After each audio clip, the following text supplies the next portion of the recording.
Vamos a poner todos los links que recomendó. Sí, hay que hacer la lista ahí. Y voy a chusmear particularmente el perfil de Spotify. Me interesa mucho lo que escucha la gente. El playlist ese. Totalmente. La playlist. Pero bueno, siguiendo un poco con el panorama nacional, ya llegó nuestro analista político, Diego Genud. ¿Cómo estás, Diego? ¿Cómo andan, Diego? Michi? ¿Todo Pedro, bien? ¿Cómo andan? Acá estábamos hablando un poquito, bueno, antes de la entrevista con Rosendo, hablábamos un poco de lo que pasó esta semana y particularmente de las elecciones, ¿no? En Santa Fe, en Formosa, estábamos analizando recién un poquito también con otro consultor. ¿Qué lectura hiciste vos? Bueno, hay varias aristas, ¿no? Hay dos formas de entrarle, me parece, a las elecciones. La primera, la que a mí me parece que es la más acorde, es el ausentismo otra vez, ¿no? Total.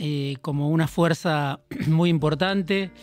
Sigo mucho a Pablo Salinas, un politólogo que viene marcando que la gran novedad del año electoral es el ausentismo, ¿no? Y se repitió en Santa Fe, en menor medida en Formosa, en menor medida.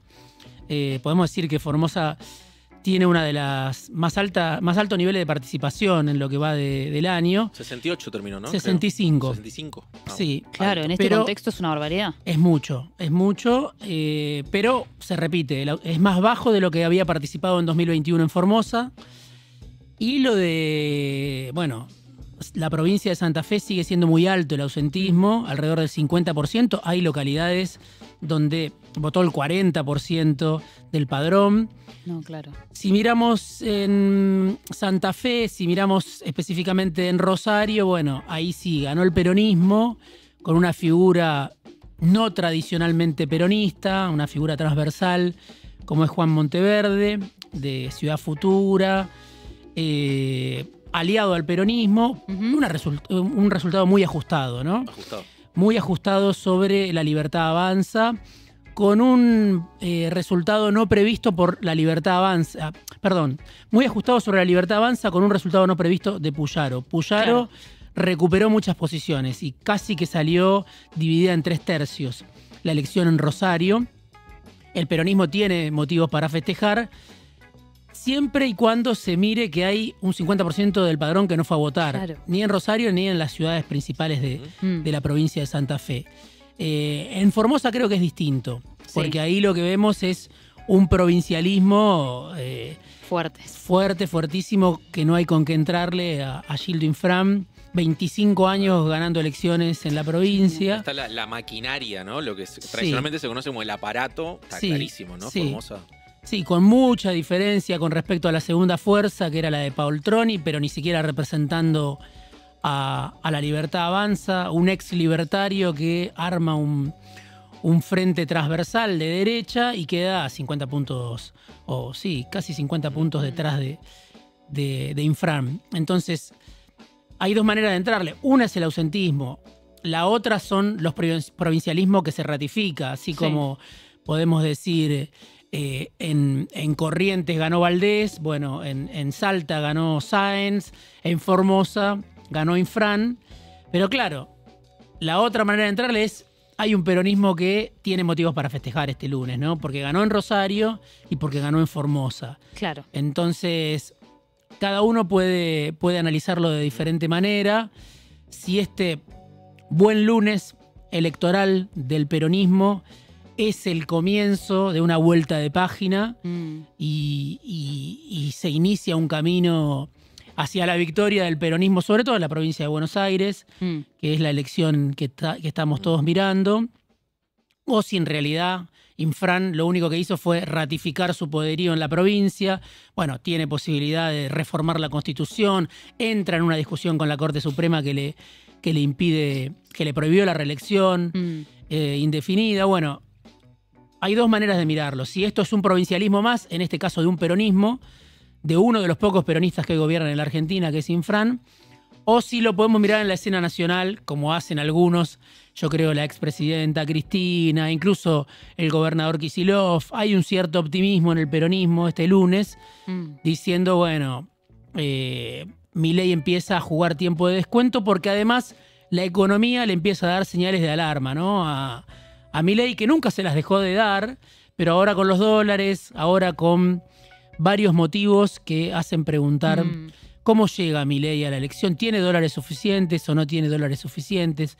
Bueno, por eso digo, cada uno arma el cuadro como le parece, ¿no? Sí, también hablábamos al principio del programa, esto que decís, de este comunicado del JP Morgan, por ejemplo, que un poco advierte esto que el carry trade medio que ya está un poco llegando a su fin, o que por lo menos es una estrategia peligrosa, ¿no? Se empieza como a percibir como esa rotura, tal vez, de una estrategia que hay que ver cómo llega octubre, ¿no? Sí, por un lado están los bancos de inversión que están diciendo, antes era Morgan Stanley, que no le dio a la Argentina la calificación que esperaba, ahora fue JP Morgan este fin de semana recomendando directamente que se vayan de Argentina. Claro. Lo que antes solo hacía Barclays, banco de inversión británico, que fue uno de los que desde el primer momento dijo, en Argentina no hay que apostar porque esto puede salir mal. Bueno, ahora empiezan a hacerlo otros bancos de inversión.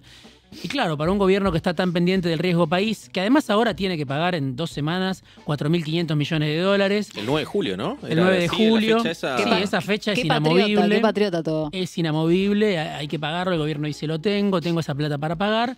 Pero bueno, ahí se van a hundir las reservas más de lo que ya vienen sufriendo.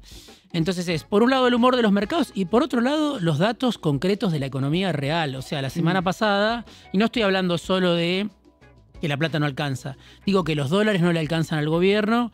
La semana pasada la gran novedad fue que en solamente 3 meses hubo un déficit de la cuenta corriente, de la balanza de pagos, de 5.200, casi 5.300 millones de dólares. Bueno, es un montón para un solo trimestre. Y eso se explica mucho con las imágenes del Mundial de Clubes, pero no solo, porque es el primer trimestre. O sea, ya antes del Mundial de Clubes se te habían ido en un trimestre 5.200 millones de dólares. No hay país que aguante. Son los argentinos en Brasil, ¿no?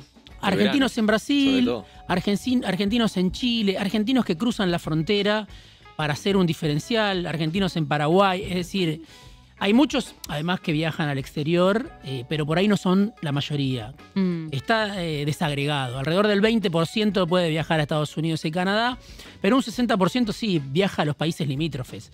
¿Por qué? Sí. Porque te conviene, cualquiera lo sabe, ir al shopping de Temuco, si estás en San Martín de los Andes o en el sur, a comprarte por, no sé, la 10ª parte, la 5ª parte de lo que cuesta acá, cualquier indumentaria en la Argentina. Entonces es una sangría permanente que solo tiene una explicación. El gobierno tiene un solo objetivo, que es llegar con la inflación a la baja, pero eso es un costo enorme que se financia con deuda y ya ahora empieza, a hacer mucho ruido la preocupación de Milei llega a las elecciones con este tipo de cambio, tiene que soltarlo. Obviamente, si escuchás al gobierno te dice está todo bajo control, tenemos superávit fiscal, estamos hablando de pesos, no de superávit comercial, estamos hablando de dólares. Entonces, hay toda una discusión ahí donde ya no es solo que hay mucha gente que se cae del mapa porque se destruye empleo con este esquema, cierran empresas, sino que además, es una sangría permanente de dólares y los mercados también dicen, che, se acabó la timba en Argentina, ya es riesgoso empezar a timbear en Argentina o seguir timbeando en Argentina con el carry trade. Eso es interesante porque yo por lo menos no recuerdo en el 2017 cuando el carry trade se termina en la época de Macri. ¿Cuánto tiempo antes fue que, por ejemplo, la JP Morgan empezó a decir, mira, esto me parece que no va? Fue bastante ahí, digamos, no venían diciéndolo. O sea, yo tiendo a pensar que en un gobierno como el de Macri, que la JP Morgan salga y diga lo que dijo, termina siendo mucho más peligroso que hoy. ¿Puede ser? ¿O? Puede ser. Algunos dicen, por ejemplo, el dato de la semana pasada que les estoy mencionando, del déficit de cuenta corriente, era mucho más pronunciado con Macri. Claro. No es tanto, o sea, se está dando vuelta a la página. El año pasado, después de la mega devaluación, apenas llegó Milei, el primer semestre, se está comparando ahora con los números que estamos viendo son en comparación con el primer semestre de 2024. En ese primer semestre de 2024 el dólar estaba alto, venía de la mega devaluación. Y entonces a Argentina le quedaban dólares. Pero después ya Milei lo planchó. Y hace un año que lo tiene planchado. En el caso de Macri era más pronunciado. Esa ecuación negativa llevaba más de 2 años.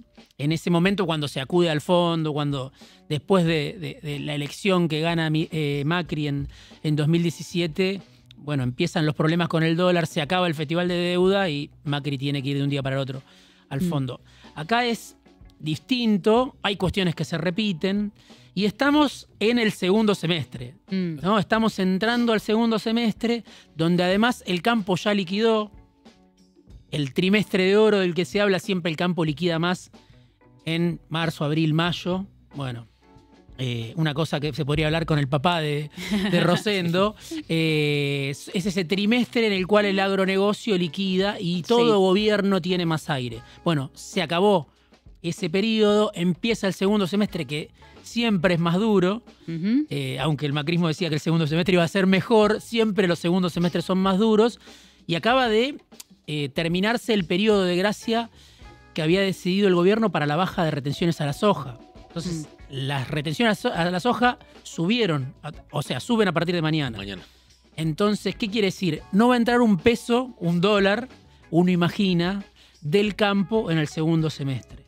Claro. Entonces, si el dólar está atrasado, si del turismo se te va un montón de dólares por la canaleta, como dice Cristina, y dicen varios, bueno, la pregunta es ¿de dónde van a salir los dólares para que el gobierno siga con este dólar planchado y llegue con este aire a septiembre, octubre? Es una tremenda pregunta que el gobierno la minimiza, pero que ya empiezan muchos a decir, ¿va a devaluar Milei antes de las elecciones o lo va a hacer después? No lo sé, obviamente que el gobierno va a hacer lo imposible para no devaluar, porque está todo su plan atado a eso, pero digo, son muchas alarmas que se encendieron en el tablero en poco tiempo, ¿no? Me hizo acordar un dato que vi por ahí estos días, el tema de las vacaciones de invierno, ¿no? El turismo en Argentina, y se publicaron datos de la ciudad de Bariloche, que es un destino súper común, digo, para ir a vacacionar, sobre todo en invierno, que había cubierto algo así como apenas el 20% de su capacidad, porque claro, digo, un argentino que tal vez clase media, media alta, que llega a cierta capacidad de ahorro, dice, bueno, me sale más barato ir a Brasil, Chile, cualquier lado. Digo, pero como eso ataca poco a poco, ¿no? Como por goteo, muchos sectores. Ahora es el turismo, ¿no? El día a día, pienso. Absolutamente. Además, no solo un argentino hace esa cuenta, el que tiene posibilidad de irse de vacaciones, en vacaciones de invierno, hace esa cuenta que vos decís y dice, cruzo a Chile, cruzo a Punta Arenas, cruzo a Valparaíso, etcétera. Además, los brasileños no vienen, los chilenos no vienen. Si mirás los datos de turismo de mayo, por ejemplo, si no me equivoco, de los últimos meses, vinieron al país alrededor de 500.000 turistas y se fueron en un solo mes 1.300.000. O sea, esa es la diferencia, es casi 3-1. Hoy cualquier argentino con capacidad de ahorro se va y es muy difícil que vengan turistas. Lo vemos acá en cualquier restaurante. Los restaurantes que antes estaban llenos de brasileños, de chilenos, hoy en las zonas de Palermo, en la zona de Puerto Madero, en las zonas de Recoleta, de Retiro, todo eso está vacío o en todo caso, si hay gente, son argentinos.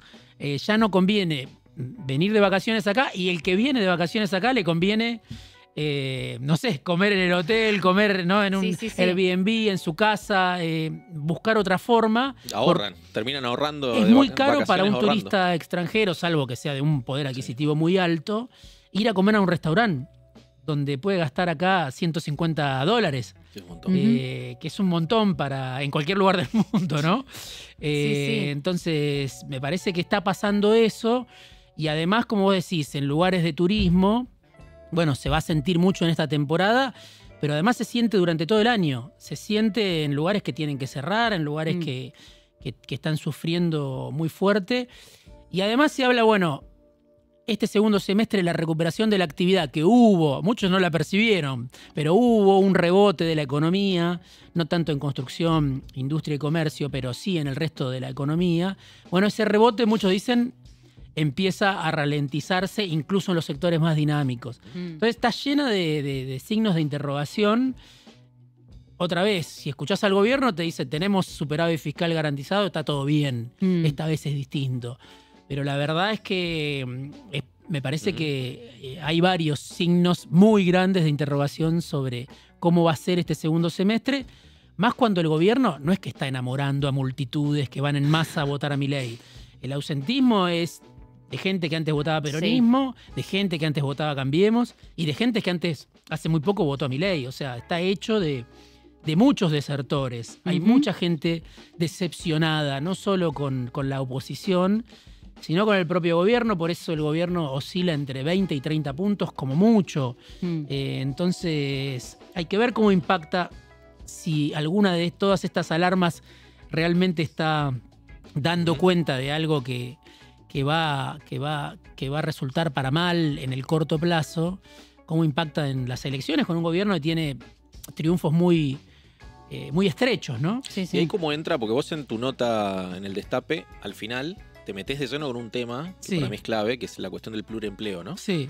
¿Cómo entra la variable esa en todo este mapa que estás describiendo? Bueno, ahí hay un informe muy interesante de la Fundación Ebert, que ya habían hecho hace un año un informe con respecto a los votantes moderados de Milei, que se preguntaban si no era un sacrificio inútil el que estaban haciendo, porque la casta se caga de risa, digamos, ¿no? Entonces, votantes moderados, no núcleo duro, votante moderado de Milei, quizá el que lo votó en segunda vuelta, que decía, che, hace un año ya empezaban a decir, me está costando más de lo que yo preveía. Bueno, un año después hay un nuevo informe sobre los trabajadores, que es muy interesante, un informe a nivel nacional, trabajadores del sector privado, trabajadores del sector público, trabajadores de la economía informal, trabajadores de la economía formal.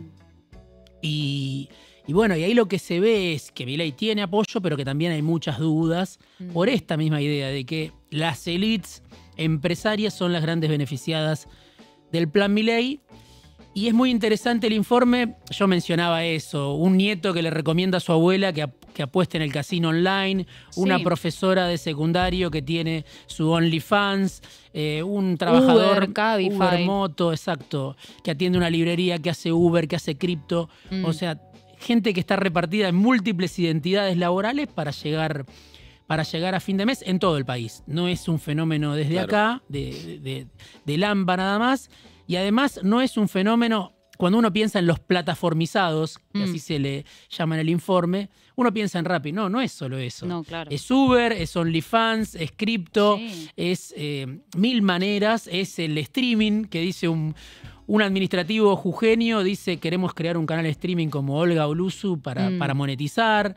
Es decir, en todo el país hay gente que está inventando maneras de sobrevivir, ¿no? En su día a día. Y que no es necesariamente un votante de Milei potencial, quizá, ¿no? Bueno, eso es la complejidad. Claro, por eso. En su mayoría los entrevistados son votantes de Milei. Claro, hay opositores también, pero lo hace todo el mundo, ¿no? Ya no existe, por supuesto lo sabemos, no existe el trabajo único, o está en extinción, son muy pocos los que tienen un solo trabajo hoy en la Argentina. Y entonces, si vos haces... Bueno, todos esos malabares, querés ver que sea parejo el sacrificio, ¿no? Y eso es lo que empieza mucha gente a ver de que no es parejo. Más allá de que, obviamente, la derecha, la extrema derecha, Milei, leyó mejor este fenómeno. Es muy interesante el informe porque dice, bueno, cuando vos tenés tu identidad laboral partida en 3 o en 4... pensás más en la salvación individual, en el héroe individual, o sea, el reverso del Eternauta, no el héroe colectivo, sino el héroe individual. Yo voy a compensar lo que no me da el trabajo, me voy a inventar el emprendedurismo, ¿no? Sí, esa el idea emprendedurismo, la autoexplotación, porque es eso, en un nuevo envase, un envase seductor que es vos vas a poder, ¿no? La idea de que alguien puede... con esfuerzo, con sacrificio, lo que era la meritocracia, pero llevada al extremo y con las plataformas hoy en un desarrollo mucho mayor. Entonces, eso pesa, eso Milei lo lee bien, eso el peronismo parece que no lo entiende. Alguien me decía, lo hablo con dirigentes de la primera plana del gobierno y no lo entiende, lo que era el gobierno del Frente de Todos y no lo entienden, o no le dan la importancia que debieran dar. Entonces, ahí hay un mundo de trabajadores que pueden definir la elección, ¿no? Sí. Entonces... Al peronismo le costaba mucho entender también el concepto de economía popular. Sí. Imagínate con el tema de las plataformas. ¿No? Sí, porque había una discusión interna donde Cristina, incluso recuerdo en ese momento Larroque, cuando era parte del cristinismo, decían, no, vamos a una economía nosotros de pleno empleo. O sea, la utopía de volver... a un mundo de trabajo formal donde todo el mundo tenga aguinaldo, obra social. No, claro. bueno, una utopía difícil de cumplir hoy en día. Y claro, había una tensión con la economía popular. Esto es otra cosa. El informe también cuenta cómo hay algunos sindicatos que se dan una política con estos trabajadores de la informalidad, que también es interesante. Bueno, ahí hay todo un mundo, porque hoy, cuando vos pensás cuántos trabajadores registrados en el sector privado hay, y son 6 millones de trabajadores. Nada. Y en la Argentina son muchos más los que trabajan. Sí. 6 millones hace 14 años, ¿no? Porque sí. Ese es el dato, por lo menos registrado. Sí, está muy, muy frenado eso. Y en cambio se multiplica la economía informal, los trabajadores de plataforma. Es algo que se aceleró con Milei porque se destruye empleo de calidad.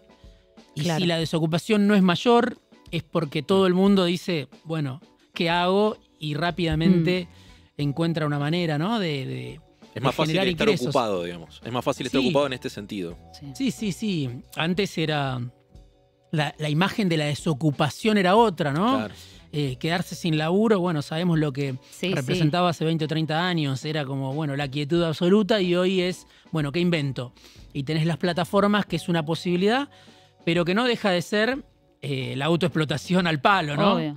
No, y aparte pienso en esta cuestión de la fragmentación, ¿no? Y de tener un poquito los huevos de distintas canastas, ¿no? Como esto de que también te cuesta más juntarte, sindicalizarte, o por lo menos ni siquiera, digo, como la cuestión de lo colectivo es mucho más difícil, porque además todo se vuelve informal, la cuestión del horario, la cuestión del ingreso, se vuelve toda una cosa muy heterogénea, que es difícil hacer una lectura política y después trasladar eso también a una cuestión concreta, como bueno, ¿cómo se organiza todo esto? Sin duda. Pablo Romá, que es uno de los autores, además de la consultora Circuitos, junto con Esther Solano, con Cecilia Feijó, son los 3 autores. Él decía esto: no hay información en realidad sobre ese mundo de identidades híbridas, ¿no? Porque ya no es alguien que trabaja en el Estado. Vos podés ser un empleado estatal, como cuentan historias, un empleado público bonaerense que invierte en cripto. O un administrativo, como decía, de Jujuy, que quiere su canal de streaming, y no se sabe, eso no está registrado en ningún lado. Claro. Entonces, es un gran signo de interrogación. Lo que me parece no se puede hacer es fingir que eso no existe, porque hoy emplea a muchísima gente y, justamente, hasta ahora fueron votantes de Milei. Cuando ya después de un tiempo vos ves que tenés que tener 3 o 4 laburos para ganar lo mismo, la adhesión a Milei también puede entrar en contradicción. Y eso es lo que muestra el informe. Sobre todo aparece la sospecha, la desconfianza. Claro. Antes era pura seducción. Y confianza. Y confianza. Milei me está hablando a mí, es el único que me habla, es el único que me dice, sí, vos podés ser tu propio... empresario de sí mismo, como lo somos todos de alguna manera, tratando de difundir lo que hacemos en las redes sociales. Es lo mismo para alguien que vende ropa, para alguien que vende sus productos, para alguien que tiene su OnlyFans. O sea, es tratar todo el tiempo de compensar ingresos, ¿no?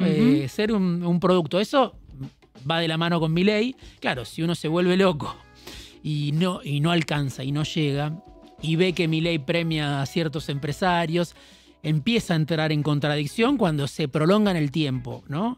Una situación de precariedad, de inestabilidad, de que no se llega. Entonces, es como en su momento era la idea de, jugás al fútbol y querés ser Messi. Bueno, no todos pueden ser Messi. Y lo mismo, no todos pueden ser millonarios a través de las plataformas, ¿no? La mayoría lucha para compensar un ingreso.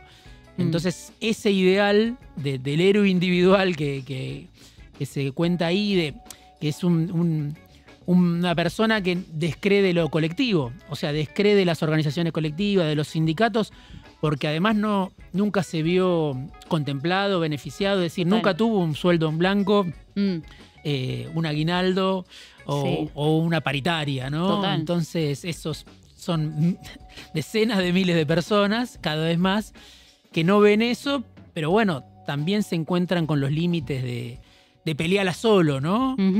Sí, y pienso... Sí, No, me acordé de la frase esta de la campaña, por lo menos del peronismo en el 2023, que era contra Milei, vas a perder todo lo que tenés, ¿no?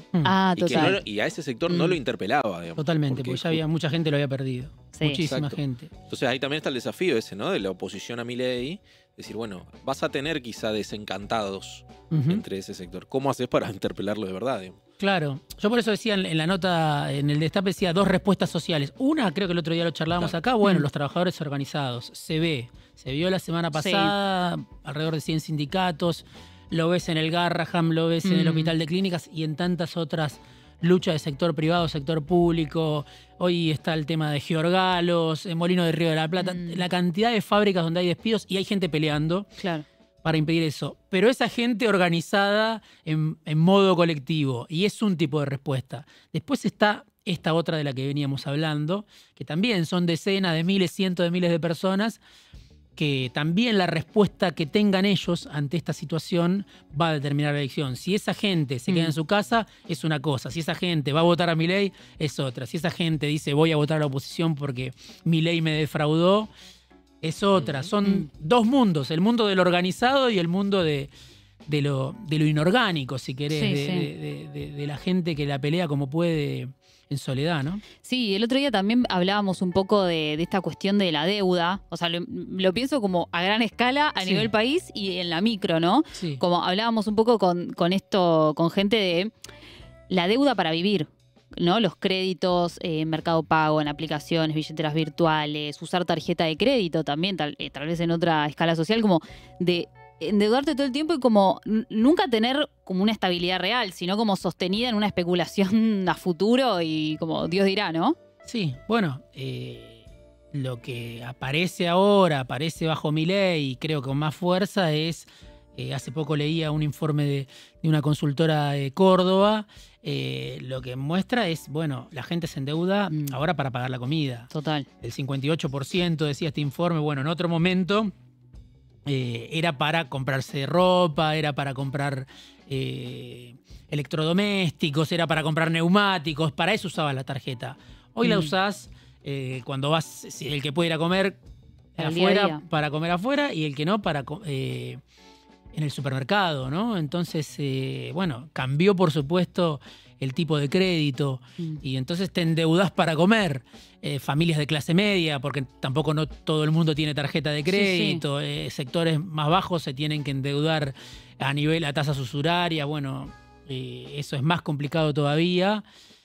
Ariel Wilkis es un investigador que lo trabaja muy bien, el tema de la deuda, el tema del dólar también, pero el tema de la deuda y justamente, bueno, la deuda en los sectores populares, ¿no? Que es a una tasa mucho más alta de la que ya te cobran los bancos si vos estás integrado al sistema. Si no estás bancarizado, si no tenés un ingreso, si no tenés un sueldo que te depositen, si vivís en distintos conurbanos del país, bueno, por supuesto es mucho más complicado o es mucho más costoso endeudarse para sobrellevar el día a día. Entonces, bueno, todo eso es un nivel de estrés que hoy vive gran parte de la población que uno imagina puede impactar, ¿no? Hay que ver si eso redunda en no voy a votar o redunda en un voto más bronca o más de enojo. Sí, ahí me quedé pensando, el otro día hacíamos algunas entrevistas respecto a la cuestión del endeudamiento y un poco esto que decíamos, hoy es fácil estar ocupado, ¿no? Como que, bueno, te la rebuscas.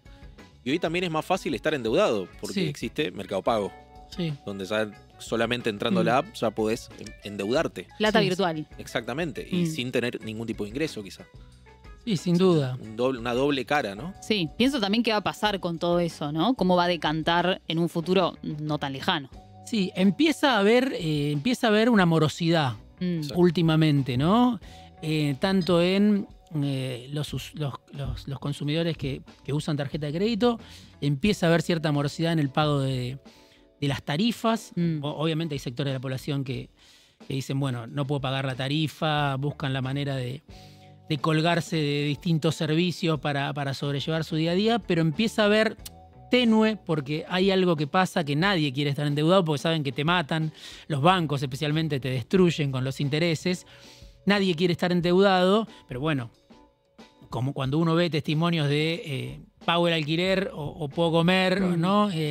Como el otro día veía, creo, Futurock, una entrevista en la calle. Digo, cuando uno ve ese tipo de ecuaciones, que hay gente que las está viviendo, bueno, empieza a ver lentamente, aunque la sociedad argentina no quiere estar endeudado, una morosidad más importante. Y bueno, todo está, pareciera, atado con alambre, ¿no? El esquema del gobierno, las economías familiares.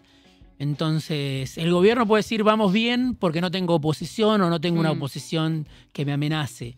Pero la verdad es que no es un gobierno, hasta ahora por lo menos, hay que ver octubre, no es un gobierno que tenga la fuerza que tenía el macrismo en su momento, ¿no? Que arrasó en las elecciones, casi que fue plebiscitado en 2017. Hay que ver, no indica, o sea, no hay indicadores de que Milei vaya a arrasar en las elecciones legislativas nacionales, más allá de que su figura pueda traccionar más. El triunfo de Macri fue muy contundente, ¿no? Lo comparaban con el 85, con Alfonsín, y después terminó mal. Pero lo de Milei es más una fuerza de 20-30% y con eso reino, gracias a que mis rivales están dispersos, ¿no? Clarísimo, Diego. Bueno, muchas gracias. Gracias. Así que bueno, se nos fue el programa. Sí, Ya son las 14. Rapidísimo. Muy interesante las charlitas. Muy interesantes, la verdad que sí. Bueno, gracias a todos por estar del otro lado. Gracias, por supuesto, todos los días a nuestro equipo, Juli, Fabri,